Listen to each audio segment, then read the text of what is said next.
What is up, guys?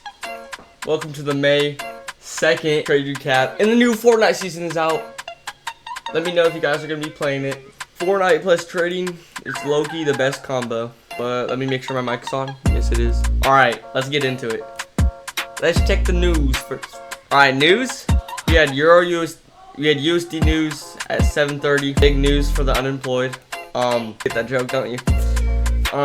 So yeah, I waited till 8 to take a trade on Euro USD, and I didn't want to trade GJ because we were just dumping London session, so I knew we weren't gonna get a good reaction because there's no prominent high or low. Then Euro USD was giving me a perfect setup. So yeah, let me show you what happened. So this is Asian low right here. This is a fair value gap. This is London low. This is London high. Boom, market opened. The news came out, went boom, boom. Then we came back into the low, got our breakage structure to the upside right here when this candle closed.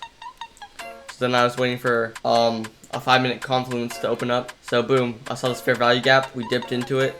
I scaled down to the 1-minute time frame. And we got our breakage structure to the upside on the 1-minute time frame. So I entered. Put my stop below the retracement. And I targeted a 1-to-1 ratio, a 1-to-2 ratio, and a 1-to-3 risk reward ratio. So the 1-to-1 ratio got hit and the 1-to-2 ratio got hit, but I didn't partial close because I set a sell limit, a sell order, but because of spread, it technically didn't get hit. So I just hit a 1-to-1. Please, is that 1-to-1? Yeah, it's like around there. So I hit like a 1-to-1 ratio today. So yeah, then I moved my stop to break even. I got stopped out of break even. Pretty good trade today, I'm not gonna lie. Beautiful setup, beautiful execution. And I followed my plan beautifully. It was just freaking beautiful, dude. Hope you guys are enjoying the new Fortnite Star Wars season.